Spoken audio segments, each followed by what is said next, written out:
வணக்கம். பரபரப்பு மீடியா செய்திகளுக்காக நான் நிரோஷன்.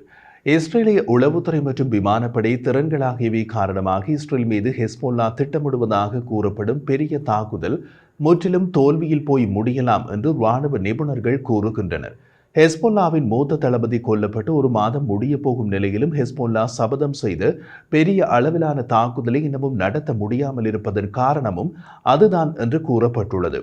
இஸ்ரேல் மீதான ஹெஸ்போல்லாவின் சமீபகால தாக்குதல் மிகப்பெரியதாக இருந்தாலும் எதிர்பார்த்ததை விடவும் திட்டமிடப்பட்டதை விடவும் சிறியது என்று கூறிவிடலாம். அந்த தாக்குதல் தான் ஹெஸ்போல்லாவின் மூத்த தளபதி கொல்லப்பட்டதற்கு பதிலடி அல்ல என்று ஹெஸ்போல்லாவை கூறும் அளவுக்கு அந்த தாக்குதல் பெரிய பாதிப்பு எதையும் இஸ்ரேலுக்கு ஏற்படுத்தவில்லை. இஸ்ரேல் மீது ஹெஸ்போல்லா திட்டமிடுவதாக கூறப்படும் பெரிய தாக்குதல் மிக கவனமாக தயார் செய்ய வேண்டிய ஒன்றாக ஹெஸ்போல்லாவுக்கு உள்ளது. ஏனென்றால் அவர்கள் மிகவும் சிக்கலான இராணுவ நடவடிக்கை ஒன்றை திட்டமிடுகிறார்கள். குறிப்பிடத்தக்க விதத்தில் இஸ்ரேலிய உளவுத்துறை மற்றும் விமானப்படை திறன்கள் தற்போதைய திட்டமிடலில் மிக மிக கவனமாக கையாளப்பட வேண்டிய ஒன்றாக உள்ளது. இஸ்ரேலை தாக்கப் போவதாக ஹெஸ்போல்லா விட்ட சவாலுக்கு பதிலடி கொடுக்க இவை இரண்டுமே போதுமானதாக உள்ளது.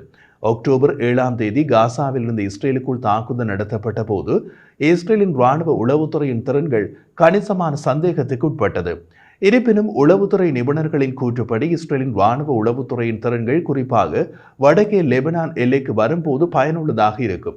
இஸ்ரேலின் இராணுவ உளவுத்துறை அதன் கௌரவத்திற்கு ஏற்பட்ட அடிப்படை அடியிலிருந்து மீண்டு வர வேண்டியிருந்தாலும் ஹமாஸுக்கு எதிரான அவர்களின் திறன்கள் பற்றிய மிகப்பெரிய கேள்விக்குறியாக இருந்தாலும் பல ஆண்டுகளாக இஸ்ரேலின் இராணுவ உளவுத்துறை ஹெஸ்போல்லா மீது கவனம் செலுத்துகிறது. அதற்கு காரணம் இஸ்ரேலின் இராணுவ உளவுத்துறை ஹமாஸை இஸ்ரேலுக்கு மிகப்பெரிய அச்சுறுத்தலாக பார்க்கவில்லை. ஆனால் ஈரான் மற்றும் ஹெஸ்போல்லா மீது இஸ்ரேலின் இராணுவ உளவுத்துறை மிகப்பெரிய அளவில் நீண்ட காலமாக கவனம் செலுத்துகிறது என்கிறார்கள் அவர்கள். இருந்த போதிலும் வடக்கு எல்லையில் இஸ்ரேலின் பாதுகாப்பில் இடைவெளிகள் உள்ளன. அதே ஹெஸ்போல்லா இன்னமும் இஸ்ரேலுக்குள் ஏவுகணைகள் மற்றும் ராக்கெட்களை ஏவ முடியும் என்பதை காட்டுகிறது. அது ஏன் அல்லது எப்படி என்று பாதுகாப்புத்துறை நிபுணர் ஒருவர் விளக்கினார். அவை வெவ்வேறு வகையான தாக்குதல்கள் என்றார் அவர். அதை விளக்கிய அவர் தெற்கு லெபனானில் டேங்க் எதிர்ப்பு ஏவுகணையுடன் கூடிய ஒரு சிறிய படைப்பிரிவு, ராக்கெட் ஏவும் மற்றும் ராக்கெட்களுடன் கூடிய மற்றும் ஒரு சிறிய படைப்பிரிவு என்று ஹெஸ்போல்லா சிறு சிறு யூனிட்களை வைத்து இயக்குகின்றது. ஒவ்வொன்றிலும் 8 முதல் 12 பேர் மட்டுமே உள்ளார்கள். தெற்கு உக்ரைனில் இவர்கள் செய்வதெல்லாம் எல்லை வரை பதுங்கி இஸ்ரேலுக்குள் சுடுவது ஒன்றுதான். சுட்டு முடிந்தவுடன் ஆயுதங்கள் வெவ்வேறு வீடுகளுக்குள் போய்விடும். அவர்கள் தத்தமது வீடுகளுக்கு போய்விடுவார்கள்.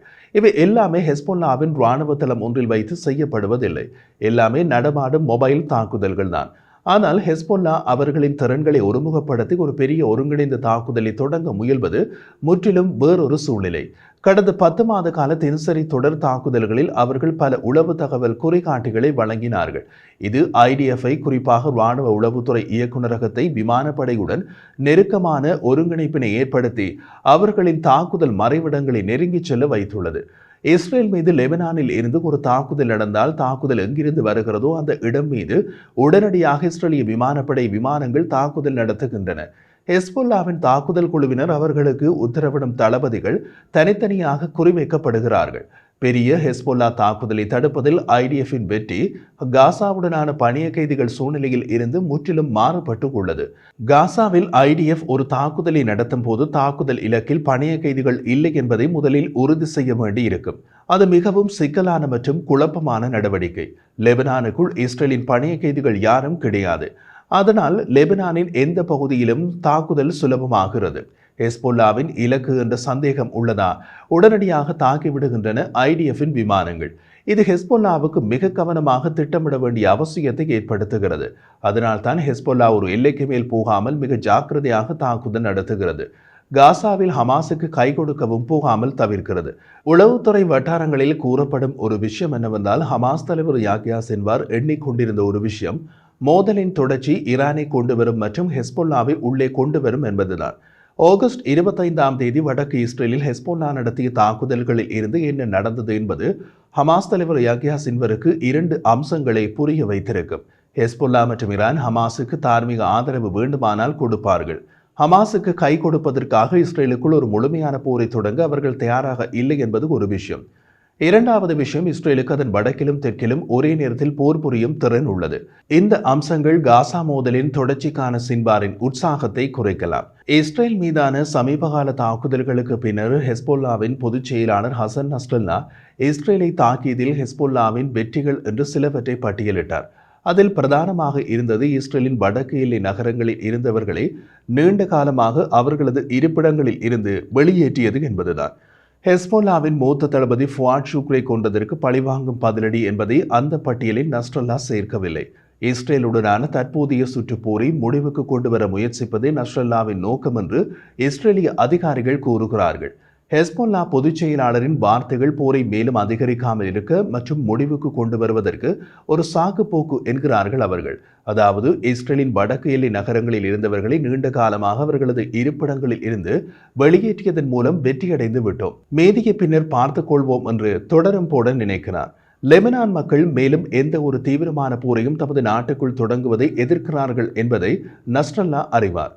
இருப்பினும் லெபனான் மக்கள் இதை நம்புவதாக தெரியவில்லை. லெபனான் மக்கள் நஸ்ரல்லா கூறும் வெற்றியை பெரிதாக எடுத்துக் கொள்ளவில்லை. காரணம், இஸ்ரேலின் வடக்கு எல்லை நகரங்களில் இருந்து 60,000 பொதுமக்களை நீண்ட காலமாக அவர்களது இருப்பிடங்களில் இருந்து வெளியேற்றியதுடன் ஹெஸ்போல்லாவின் வெற்றி முடிந்துவிடவில்லை.